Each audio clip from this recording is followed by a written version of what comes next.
Welcome back students आज हम पढ़ेंगे संख्या एवं संख्या प्रणाली। इस पे बेस हम प्रैक्टिस सेशन करेंगे आज। और ये किसके लिए? नवोदय विद्यालय कक्षा 6 में प्रवेश पाने के लिए सटीक तैयारी अगर आपको करनी है तो आपको हमारे चैनल से ये वीडियो आपको देखनी चाहिए। अब हम आज करेंगे इस पे अभ्यास प्रश्न करेंगे, हम क्वेश्चन करेंगे, प्रैक्टिस सेशन। ठीक है, चलिए शुरू करते हैं। बच्चों, अगर आपको हमारी ये वीडियो पसंद आए देखने के बाद उसको लाइक करना है, सब्सक्राइब करना है और बेल आइकन पर क्लिक करना है। क्या करना है? बेल आइकन पर क्लिक करना है, सब्सक्राइब करना है और लाइक करना है। अगर पसंद नहीं है तो डिसलाइक करना है और हमें बताना है कि हमें अपनी वीडियोज में, अपने लेक्चर्स में क्या सुधार करना है। अब आपको बेल आइकन पर क्यों क्लिक करना है, क्योंकि सब्सक्राइब क्यों करना है? क्योंकि जो भी हम नई वीडियो डालेंगे उसका नोटिफिकेशन आपके उस पर पहुँचता रहेगा और आपको पता चलता रहेगा सर ने कौन सी वीडियो डाली है। ठीक है, और हमें कैसे तैयारी करनी है। कोई भी नोटिफिकेशन नवोदय विद्यालय से रिलेटेड होगी तो वो आपके पास चली जाएगी। चलिए स्टार्ट करते हैं, प्रैक्टिस सेशन है ये। क्वेश्चन नंबर 1 देखते हैं। संख्या 3 इंटू 10,000 प्लस 0 गुना 1000 प्लस 8 गुना 100 प्लस 0 गुना 10 प्लस 7 गुना 1 निम्नलिखित में किसके बराबर है? ठीक है, मतलब ये एक इसका विस्तार वाला रूप है, एक्सपेंडेड फॉर्म है। ठीक है, इसका विस्तारित रूप है, एक्सपेंडेड फॉर्म है। ठीक है, उसको हमें निकालना है, कितना आएगा। चलिए, 3 गुना 10,000 तो कितना हुआ बच्चों?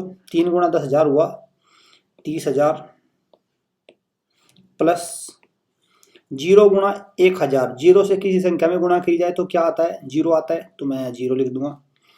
प्लस 8 की 100 में अगर मैं गुणा करूं तो 8 की 100 में गुणा करने पर मुझे मिलेगा 800। प्लस 0 की 10 में गुणा करूं तो फिर से मुझे 0 मिलेगा, क्योंकि किसी संख्या की 0 से गुणा करने पर, 0 से किसी संख्या में गुणा करने पर 0 प्राप्त होता है। और 7 की अगर 1 में गुणा करूं तो मुझे मिलेगा 7। अगर मैं इनको जोड़ूं तो मुझे क्या मिलेगा? 30,807। 30,807 कौन सा ऑप्शन है? Option B. ठीक है बच्चों, ऑप्शन बी। चलिए नेक्स्ट क्वेश्चन नंबर 2।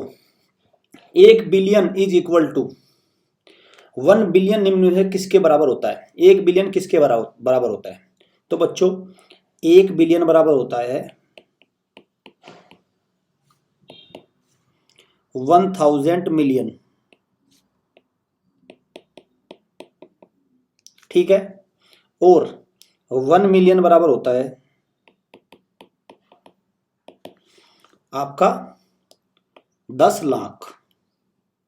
ठीक है, 1 मिलियन बराबर कितना होगा? 10 लाख। क्लियर? तो 10 लाख के बराबर होगा। तो अब ऑप्शन क्या क्या है? अगर मैं बिलियन से मिलियन में देखूं तो 100, ऑप्शन ए गलत है, ये भी गलत है। अब ये लाख बचा, 1 बिलियन में 1000 मिलियन होता है, 1000 लाख नहीं होता, ये भी गलत हो गया। अब ये बचा 10,000 लाख। ठीक है, यही ऑप्शन है। ये कैसे है? अब जब आपको पता है 1 बिलियन में 1000 तो मिलियन होते हैं, 1000 मिलियन, और 1 मिलियन में 10 लाख होते हैं, तो 10 से गुना कर दो, इसमें इतने लाख आ जाएगा। ठीक है, तो कितना हो गया ये? 10,000 लाख। ठीक है, 10,000 लैक्स। क्लियर? ये मेरा आया। ठीक है, 10,000 लैक्स। ठीक है, तो ऑप्शन डी क्या है मेरा बच्चों? Option D. Next, which of the following numbers in Roman numeral is incorrect? बच्चों एक बात ध्यान रखना, जब इस तरह के क्वेश्चन पढ़ो तो सबसे पहले ये देखो कि गलत पूछा है सही पूछा है।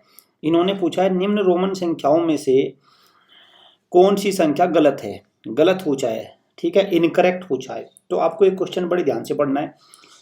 अब ये देख लेते हैं पहला क्या लिखा हुआ है। पहला लिखा हुआ है LXII। तो आपको पता है L क्या है? L 50 को रिप्रेजेंट करता है, X 10 को करता है, I 1 को करता है, 1 और प्लस 1, तो ये कितना हो गया? 1 प्लस 1 कितना हो गया? 50। तो 60, 61 और 62, 62 हुआ है। तो ये तो सही लिखा हुआ है। दूसरे में आइए XCI। XCI किसको रिप्रेजेंट करता है?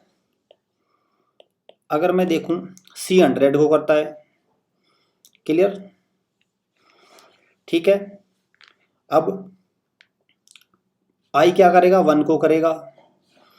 और लेफ्ट में X लिखा रहता तो माइनस हो जाता है, तो माइनस हो जाएगा 10, तो ये निकल के आएगा 91। ठीक है, तो ये भी सही है। अब देखते हैं ये वाला, ये और ये LC, तो C किसको रिप्रेजेंट करता है? 100 को। L किसको रिप्रेजेंट करता है? L रिप्रेजेंट करता है 50 को। तो ये कितना होना चाहिए बच्चों? ये कुछ भी नहीं है, ये है गलत, आपका रोंग है ये। क्यों है रोंग? क्योंकि हमने अपनी कॉन्सेप्ट वीडियो में बताया है कि अगर L को C के बड़े बड़े रोमन न्यूमेरल के, क्योंकि C तो 100 है और L है 50, तो L को कभी भी बड़े वाले के बाएं नहीं लिखा जा सकता। आप इसको CL लिख सकते हैं, LC नहीं लिख सकते। ठीक है, आप इसको क्या लिख सकते हैं? CL लिख सकते हैं। CL का मतलब क्या हो जाएगा? 150। C 100 को, L 50 को, तो 150 हो जाएगा। ठीक है, लेकिन CL LC नहीं लिख सकते। तो हमारा सही जवाब क्या है बच्चों? हमारा सही जवाब है LC। LC नंबर गलत है। अब ये कितना हुआ इसको और देख लीजिए, XLIV।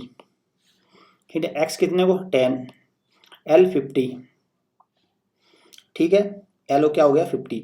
और अगर लेफ्ट में लिखा रहता तो माइनस हो जाए, तो माइनस कर दिया मैंने, L 50। I लेफ्ट में लिखा है तो -1 हो जाएगा। और V का मतलब क्या होता है? 5। अब ये कितना हुआ? ये हुआ आपका -10 और -1 कितना हुआ? 50 और 5 55, तो ये हो जाएगा -10 + 55 -1। ठीक है, तो ये हो गया आपका 44। क्या निकल गया? 44। तो इसका मतलब क्या होगा? 44। तो हमारा सही जवाब क्या है? Option C. चलिए नेक्स्ट, निम्न में से कौन सा परिभाषित नहीं है? Which of the following is not defined? तो 5 - 0, 5 - 0 क्या है? 5 - 0 है आपका परिभाषित, बिल्कुल है। 5 × 0 0 आ जाएगा, यहाँ 5 आ जाएगा। 5 + 0 यहाँ भी 5 आ जाएगा। लेकिन आपने देखा है 0 से किसी संख्या को भाग देना परिभाषित नहीं है। क्यों परिभाषित नहीं है? ये मैंने पहले भी बता चुका हूँ। भाग क्या होती है? एक्चुअली भाग होती है एक हमारा घटा की प्रक्रिया। जैसे देखिए मैं कैसे समझाता हूँ इसको, क्यों परिभाषित नहीं है। ये तो सबको पता है परिभाषित नहीं है, 0 से डिवीजन क्यों नहीं है। मैं इसको भी एक बार बता देता हूँ आपको। जैसे मुझे 2 से एक संख्या को भाग देना 6 को। ठीक है, तो आप क्या करते हैं? ये करते हैं आप 6 2 3 6 0। लेकिन एक्चुअल में भाग ये प्रक्रिया नहीं है। भाग जो डिवीजन जो प्रोसेस है वो सब्ट्रैक्शन से ड्राइव हुई है, घटा की प्रक्रिया से आई है। कैसे? 3 का मतलब ये जो है भागफल, 3 का मतलब है 2 को 3 बार घटाना है। जैसे 6 - 2 4 बचा, 4 - 2 2 बचा, 2 - 2 0। हम तब तक घटाते हैं जब तक 0 ना आ जाए। तो हमने 2 को कितनी बार घटाया? 2 को हमने 1 बार, 2 बार और 3 बार। जितनी बार घटाया वो तो क्या होता है? हमारा भागफल। ठीक है, ये एक प्रक्रिया है अगर मैं डिवीजन की बात करूँ। अब लेकिन 0 के केस में समझिए, 0 के केस में क्या है? जब मैं 5 को 0 से भाग दूंगा तो मेरा शेषफल क्या बचेगा? 5। फिर मैं 0 से भाग दूंगा, मतलब 0 घटाऊंगा कुल मिला के, फिर मुझे 5 ही बचेगा। फिर मैं 0 घटाऊंगा, फिर 5 ही बचेगा। तो मतलब ये प्रोसेस क्या होगी? चलती रहेगी। ठीक है, तो इसलिए आता है कैन नॉट बी डिटरमाइन या अपरिभाषित, क्योंकि प्रक्रिया कभी भी थमेगी नहीं। इसलिए 0 से भाग अपरिभाषित है। ठीक है, ऑप्शन डी। किसी शून्येतर पूर्ण संख्या और उसकी परवर्ती का गुणनफल सदैव विभाज्य होता है। परवर्ती क्या होता है और पूर्ववर्ती क्या होता है पहले तो देख लीजिए। कोई संख्या मान के चलिए 4 है, इसका परवर्ती क्या होगा? +1 5। कोई संख्या 6 है, इसका परवर्ती क्या होगा? +1 7। कोई संख्या 14 है, इसका पूर्ववर्ती क्या होगा? -1। पूर्ववर्ती, पूर्ववर्ती मतलब प्रेडिसर, परवर्ती मतलब सक्सेसर। ठीक है, तो ये कितना हो जाएगा? 13। इसका क्या होगा? 13 प्रेडिसर, पूर्ववर्ती। ठीक है, और ये क्या होगा? सक्सेसर। ठीक है, चलिए ये तो आपको पता चल गया। अब किसी शून्येतर पूर्ण संख्या, शून्येतर मतलब शून्य नहीं होनी चाहिए, तो मैंने मान लिया कोई संख्या पूर्ण संख्या माने 2 है, ठीक है, मैं 2 संख्या पूर्ण संख्या है, ठीक है, और उसका प्रवृत्ति 2, और उसका प्रवृत्ति कितना होगा 2 + 1, ये इसका प्रवृत्ति हो जाएगा। इनका गुणनफल, गुणा का निशान लगा दिया मैंने, सदैव विभाज्य होता है किससे 2 से, 2 से तो विभाज्य हो रहा है, बिल्कुल सही, 2 से 2 कट जाएगा तो 3 आ जाएगा, 3 से भी विभाजित हो रहा है, ठीक है, 4 से नहीं हो रहा है विभाजित, और 5 से भी नहीं हो रहा है, 2 से भी हो रहा है, 3 से भी हो रहा है, तो मतलब 4 से कट गया, 5 से। अब हमारा आंसर बचा 2 और 3। एक एग्जाम्पल लेके और देख लेते हैं, ठीक है, मैं ले लेता हूं क्या आपका, मैं ले लेता हूं आपका 8 और 9, या आपका आप ले लीजिए 13 और 13 ले लीजिए, कोई संख्या मान लीजिए 13 है, इसका नेक्स्ट क्या होगा, परवर्ती क्या होगा, इसका परवर्ती होगा 13 + 1 14, मतलब 14, ये हो गया 13 × 14। अब इसको किससे, ये किससे भाग हो रही है, किसको भाग किया जा सकता है, इसको 2 से किया जा सकता है, लेकिन 3 से नहीं किया जा सकता इसको। इसका मतलब जरूरी नहीं है 3 से होगा, जरूरी नहीं है 4 से होगा, लेकिन 2 से जरूर होगा, ठीक है। कोई भी संख्या ले लीजिए, उसका परवर्ती और उस संख्या का गुणनफल हमेशा 2 से विभाज्य है। चाहे मैं 6 ले लेता हूँ और 6 का क्या होगा, एक उससे 7 होगा, मैं 9 ले लेता हूँ 10 होगा, मैंने 15 ले लिया, 15 का नेक्स्ट क्या होगा 16, 16 भी क्या है, मैंने 19 ले लिया, 19 का नेक्स्ट क्या होगा 20। ये 2 से तो हो रहा है, 4 से भी हो रहा है, 5 से भी, लेकिन 3 से नहीं हो रहा है, तो 2 से हमेशा होगा, ठीक है। चलिए next.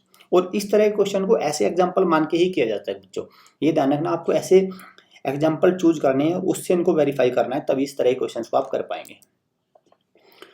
The number of factors of 36 के गुणनखंडों की संख्या, तो कैसे निकालते हैं, ये एक तरीका होता है इसको निकालने का। 36 लिख लीजिए, सबसे पहले 2 से डिवाइड करेंगे हम इसको, 18 आ जाएगा, ठीक है। फिर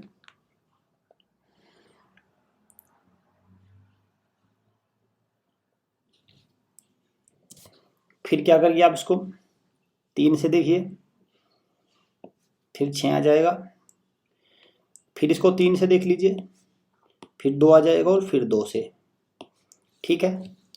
अब ये तो इसके गुणनखंड होंगे ही, इसके अलावा में इनकी भी गुणा इसके गुणनफल होंगे। जैसे देखिए इसके गुणनखंड कौन कौन से होंगे, एक इसका गुणनखंड होगा, बिल्कुल 1 से 36 को भाग दे सकते हैं, बिल्कुल। 2 होगा इसका, बिल्कुल होगा। 3 भी इसका गुणनखंड है, ठीक है। 3 और 2 की गुणा भी होगी, 2 × 3 भी इसका होगा, ठीक है। मतलब 2 × 3 कितना हो गया 6 हो गया। 2 की अगर मैं इसकी और इसकी गुणा करूं तो ये भी होगा, 2 × 2 भी, भाई इनके आपस में गुणा भी होगी, 4 भी होगा। इनके आपस में गुणा 5 तो नहीं है, 5 नहीं होगा। इनके आपस में गुणा 6 में लिख सका हूँ, 7 नहीं होगा। इनके आपस में गुणा 8 आ रहा है, 8 नहीं आ रहा है, नहीं आएगा। मतलब जो ये नंबर लिखे हैं मैंने 2 3 3 2, इनकी आपस में गुणा भी इनका गुणनखंड होगा। देखिए अब 2 × 3 6 × 2, मतलब 2 × 3 × 2, ये कितना आया 12, ये भी इसका एक गुणनखंड होगा, ठीक है। अब 3 × 3 3 × 3 × 2, 9 दूनी 18 भी इसका एक गुणनखंड होगा, 18 भी। और इनकी सारों की आपस में गुणा 36 भी इसका एक गुणनखंड होगा, ठीक है। इसके अलावा में इसका कोई गुणनखंड नहीं होगा, कोई भी फैक्टर इसके अलावा नहीं होगा। तो कितने हुए टोटल कितने हुए 1 2 3 4 5 6 7 8, कुल कितने हुए 8 गुणनखंड हुए इसके। सही जवाब क्या है मेरा 8, ऑप्शन सी, ठीक है। चलिए next. The sum of first 3 common multiples of 3 4 9 is, 3 4 9 के पहले 3 सार गुणनखंडों का योगफल, तो 3 4 और 9, इनके पहले 3 कॉमन गुणनखंड होने चाहिए, कॉमन। तो कॉमन गुणनखंड कौन से होंगे इनके, इनका क्या होगा एलसीएम, क्लियर। इनका क्या होगा वो एलसीएम होगा। तो अगर मैं इन तीनों का एलसीएम निकालूं तो मैंने बता रखा क्या करना है आपको, 3 4 और 9। पहले क्या करिए, 2 से डिवाइड करिए, 3 2 9, फिर 2 से करिए 3 1 9, फिर 3 से करिए 1 1 3, और फिर 3 से करिए 1 1 1। ठीक है, क्लियर। तो इसका एलसीएम क्या आया, इसका एलसीएम आया निकल के आपका 2 गुणा 2 गुणा 3 गुणा 3। तो एलसीएम क्या निकल के आया, 3 3 9 दूनी 18 दूनी 36। ठीक है, अब मैं इसको रब कर लेता हूँ एक बार। तो इनका एलसीएम क्या निकल के आया, एलसीएम आया इनका निकल के 36। तो 36 वह छोटी से छोटी संख्या होगी जो इन तीनों के कॉमन मल्टीपल होंगे, तीनों के कॉमन गुणज होंगे। ये गुणनखंड नहीं बच्चों, गुणज है, सारो गुणज। ठीक है, कॉमन मल्टीपल गुणज कर लीजिए इसको। ठीक है, क्लियर। अच्छा ठीक है, अब 36 आ गया, पहला 36 आ गया। दूसरा क्या आएगा, 72। ठीक है, पहला क्या आएगा, फर्स्ट तो आएगा आपका 36, दूसरा क्या आएगा इसका डबल 72, फिर तीसरा क्या आएगा 108। ठीक है भाई, यही आएंगे तीनों के, पहले तीनों के कॉमन तो यही होंगे। अब क्या करिए, अब इनका एडिशन कर दीजिए, 16 21, क्या आया 216। Option D next. In Indian number system of numeration the number 617111682 is written using commas. भारतीय संख्या पद्धति में 617111682 को अल्प विराम का प्रयोग करके कैसे लिखा जाएगा, मतलब कोमा यू लगाना है। तो इंडियन नंबर सिस्टम में क्या होता है, देखिए 617111682। इंडियन नंबर सिस्टम में क्या होता है कि कोमा पहले तो राइट से लगता है, राइट साइड से। राइट क्या है, ये इस डायरेक्शन में पहले 3 अंकों के बाद कोमा लगेगा। तो पहले 3 अंकों के बाद कौन से, ये वाला है। फिर क्या लगेगा, 2 अंकों के बाद लगाना है, फिर 2 फिर 2। ठीक है, ऐसे कोमा लगेगा। लेकिन अगर ये अंतरराष्ट्रीय संख्या पद्धति होती तो वो कोमा कैसे लगता, वो और देख लीजिए, 617111682। तो उस केस में क्या होता, पहले लगता 3 के बाद, फिर 3 के बाद, उसमें 3 3 के बाद लगता चले जाता है, उसमें सिर्फ 3 के बाद। लेकिन भारतीय संख्या पद्धति में पहले 3 फिर 2 फिर 2 ऐसे चलता है। ठीक है, तो ये इसमें ऐसा लिखा जाएगा। क्लियर, ये मेरा आंसर है। The smallest 4 digit number with different digit. 4 विभिन्न अंकों वाली 4 अंकों की सबसे छोटी संख्या। तो 4 अंकों की सबसे छोटी संख्या देखिए पहले तो कौन सी होती है, ये होती है 4 अंकों की सबसे छोटी। लेकिन इसमें विभिन्न अंक नहीं है। क्यों नहीं है, क्योंकि 0 इसमें एक ही है। तो हमें क्या करना है, विभिन्न अंक होने चाहिए, मतलब 1 एक बार 0 एक बार ऐसे यूज कर सकते हैं। तो मैं 0 को सबसे लेफ्ट में लिख नहीं सकता, तो सबसे छोटा कौन सा होगा, इसके बाद 0 के बाद 1 होगा। इसके बाद सबसे छोटा कौन सा होगा, 0 लिखूंगा मैं, क्योंकि यही है सबसे छोटा। फिर मैं यहाँ पे 1 लिख नहीं सकता। क्यों नहीं लिख सकता, क्योंकि मैंने 1 यूज कर लिया। मैं 0 भी नहीं लिख सकता। इसके बाद मैं क्या लिखूंगा, 2। फिर इसके बाद मैं ना 0 लिख नहीं सकता, 1 नहीं लिख सकता, 2 नहीं लिख सकता, क्या लिखूंगा, 3। तो विभिन्न 4 अंकों की सबसे छोटी संख्या कौन सी है मेरी, 1023। क्लियर। चलिए, संख्या जिनके 2 से अधिक गुणनखंड होते हैं संख्याएं कहलाती हैं। Numbers having more than 2 factors are called. देखिए, जिनके 2 फैक्टर हो उनको तो कहते हैं प्राइम नंबर। जिनके 2 फैक्टर हो, जिनके 2 गुणनखंड, उनको तो बोलते हैं प्राइम। लेकिन 2 से ज्यादा फैक्टर्स ग्रेटर देन 2, उनको बोलते हैं बच्चों composite number. Composite number, composite number को कहते हैं भाज्य संख्याएं। भाज्य संख्याएं। क्लियर। तो यहां पे क्या आएगा, कंपोजिट नंबर या भाज्य संख्याएं। ठीक है, चलिए बच्चों, हमारा पेड कोर्स भी अवेलेबल है। ठीक है, ये तो हमारा फ्री कोर्स है, इसको तो आप हमारे चैनल से देख सकते हैं।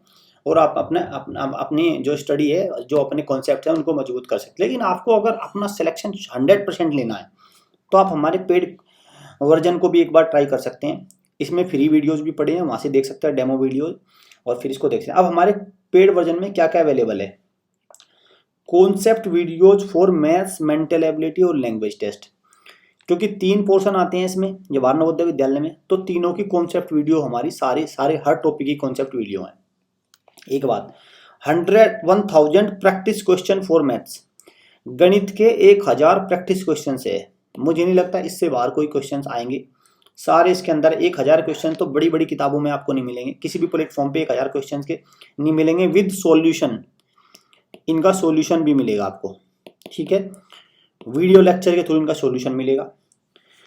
300 क्वेश्चन मिलेंगे practice question for mental ability, मतलब रीजनिंग के लिए 300 क्वेश्चन, आकृति वाला जो पेपर होता है उसके लिए 300 क्वेश्चन, साथ में उनका सॉल्यूशन भी मिलेगा। 300 क्वेश्चन आपको कहीं नहीं मिलेंगे। 300 प्रैक्टिस क्वेश्चन मिलेंगे लैंग्वेज टेस्ट के, जिसने हिंदी लिया है हिंदी, इंग्लिश लिया है इंग्लिश, और उनका सॉल्यूशन भी मिलेगा आपको, ठीक है। डेली क्विज मिलेगी, 15 कंप्लीट सैंपल पेपर मिलेंगे और डाउट सेशन होंगे। ये सब मटेरियल मिलेगा आपको हमारे पेड कोर्स में। और जो उसका हमारा अमाउंट है, पेड कोर्स की वैल्यू है, वो है बच्चों रुपीज ओनली 1999। 1999 रुपये में सारी चीजें हैं आपके पास, ठीक है बच्चों। अब आपको ये लेना कैसे? आप हमारे एंड्रॉयड वर्जन से भी, हमारा आप एंड्रॉयड ऐप भी डाउनलोड कर सकते हैं, वहाँ से हमारी वेबसाइट पर भी देख सकते हैं, ठीक है। और लिंक कहाँ मिलेगा? लिंक आपको वीडियो के डिस्क्रिप्शन में मिल जाएगा। एंड्रॉयड वर्जन वेबसाइट से, जहाँ से आपको अच्छा लगे आप वहाँ से ले सकते हैं, ठीक है। एंड्रॉयड वर्जन का मतलब क्या है? आपके मोबाइल में आपको प्ले स्टोर में जाके ऐप मिल जाएगा, वहाँ से आप उसको डाउनलोड कर लीजिए और सारा कोर्स उसको परचेज कर लीजिए। वेबसाइट क्या है? आप वेबसाइट चलिए और वेबसाइट पे जाके उसको देख सकते हैं जैसे आप करते हैं। सो बच्चों, थैंक्स फॉर वॉचिंग।